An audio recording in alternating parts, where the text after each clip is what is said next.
Here's what John says. And these things write we unto you, that your, oh, this is wonderful, joy may be what? Full. Here's what John is saying. When my fellowship is right, meaning that it's active and I'm getting out of it what God intended me to get. And when I say that, I'm talking about both horizontally and vertically. Here's what it produces in my life. Are you ready? Joy. He said, we wrote this to y'all just for one reason. We want you to experience what having full joy is all about. Okay?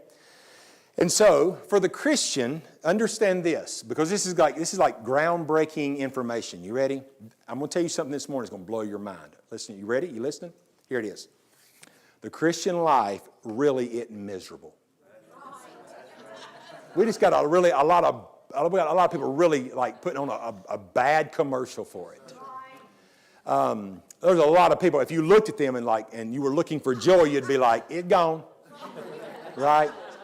Because it literally means cheerfulness. Now, I don't mean that Christians don't have a bad day, but what he is saying is this right here. If you are having fellowship, the way that we are describing and we'll describe to you in this book was intended, meaning it's vertical and it's horizontal. It's with God, it's with His people. If both those areas are what they're supposed to be, you're going to have joy, the bedrock of the Christian life.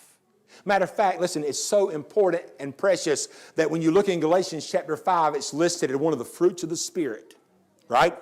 In other words, whenever we are filled with the Spirit and we are walking in the Spirit, we will have, as one of those evidences, joy. Now, I'm going to ask you a question. Think of the Christians you know. How many of them would you say genuinely reflect joy? Just 50% of the time. I mean, they're just tickled to death to be, God's kid, and, have a church family and they're just excited because they ain't got to go to hell. And they ain't lost their dog in a week or two. And, they eating, they living, man, they living. Many that's, wearing that inverted frown. Can I tell you what the problem is? Listen, anytime a believer doesn't have joy, there's a traceable reason why. Here it is. You ready? It means their fellowship is either out of sorts with God or out of sorts with other believers. There is no other alternative, and there is no other answer. If I don't have joy as a believer this morning, then guess what's happened in my fellowship? It's got out of sorts this way or this way, and most of the time, when it gets out this way, it gets out that way. And if it gets out that way, it'll get out this way. They are intertwined. They work together. And so what John is teaching us is this. Hey, look, y'all. This whole thing's about knowing Jesus and enjoying fellowship with Him. And in order to get it, you got to have a relationship. And then in order to keep it and it not get out of sorts, he said you need to understand that you have some responsibility. Now, before I get to that, let me show you. Look over in chapter 2 of the same book, verse 9, 10, and 11. I'll show you how that our fellowship with each other is interconnected with our fellowship with God. Look what he said in verse 9 of chapter 2. He that saith he is in the light hateth his brother, is in darkness even until now. He that loveth his brother abideth in the light, and there is none occasion of stumbling in him. He that hateth his brother is in darkness, walketh in darkness, and knoweth not whither he goeth, because the darkness hath blinded his eyes. See that? My fellowship's as much, listen, if it's going to be right, and it's going to bring joy to my life, I got to be as aware of what it is this way as I am. There's a lot of people that will tell you, oh, everything is fine this way. Like between me and God, everything's fine. It's just you people I don't like. But John said, let me tell you something. He said, if you can't love your brother and don't love your brother, he said, you may think you're walking in light and you may think you're having fellowship, but here's the truth. You're in darkness. You're walking in darkness. He's not saying they're lost. He's just saying, nah, you're not really having the fellowship that you think you're having. Okay? And so, let me tell you just real quickly, I'm going to give you 3 things this morning, because I told you earlier that whenever I don't have joy, it means that my fellowship is out of sorts, either horizontally or vertically, right? I'm going to give you 3 things that could be causing that, and we'll be done this morning. Are you ready? The first thing, every one of them has something to do with neglect. The first reason sometimes that our fellowship is out of sorts with either God or with others, it could be related to the idea or fact that you don't have any desire for fellowship. Now, if you don't have any desire for it, that could be a relationship problem. And let me just back up and give you a question that you can ask yourself and answer privately. Was there ever a time in your life where you had a desire for fellowship that lasted over 48 hours? Or over 3 or 4 weeks? See, because here's what we all know, that I can get out of sorts with the Lord and my fellowship can grow cold. That happens. As a matter of fact, there's really a battle that you spend most of your life trying to prevent that from happening.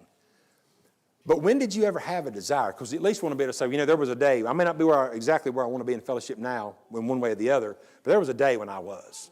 And it lasted over a day, too. You know what I mean? You want to be able to look back and find that pivotal time in your life, because if there's never been any desire this way, which means there's probably no desire this way, then that's scary. Because Peter said this, let me just give you some Bible to hang that on.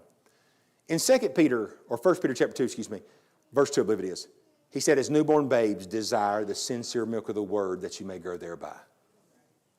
When God uses the terminology of a new child being born into a family when he's talking about someone being born in the family of God.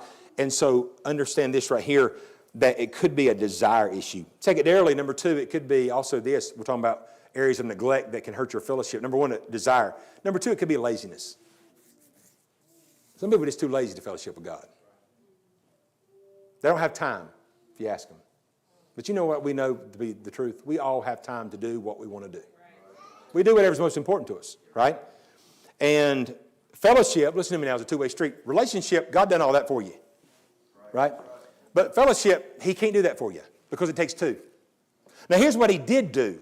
So that to let us know he wants to fellowship, he gave us a Bible, right? You can read it all you want.